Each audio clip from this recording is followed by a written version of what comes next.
صباح الخير أيها الأصدقاء. اليوم سوف نتابع مع بعض تنسيق المبلغ. لدينا بخلايا الإكسل مبلغ موجود، هذا هو المبلغ. إذا أردنا أن يظهر المبلغ مع فواصل آلافات، مع فواصل عشرية، مع نص اسمه مبلغ، نعالج هذه الدالة. أما إذا أردنا أن يظهر معه رمز الدولار نعالج هذه الدالة.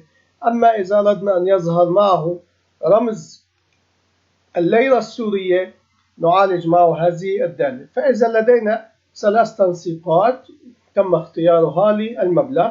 لاحظ المبلغ موجود هنا وجميع الدالات مربوطة مع أي اثنين موجودة هنا وهنا وهنا. أما الدالة الأولى فهي تعالج ما هو محتواه بالأي اثنين وتأخذ الرقمين قبل الفاصلة. أما الدالة الثانية فهي تحول المبلغ إلى تكست وتعطيه تنسيق المبالغ مع إشارة الدولار. أما الدالة الثالثة وهي تعطيه رمز العملة الموجودة ضمن تنسيقات الكمبيوتر مع النص الذي هو المبلغ. لنذهب إلى الملف التنفيذي ونلاحظ أننا هنا عندما يتم وضع رقم مختلف، لاحظ أن جميع الدالات تغيرت.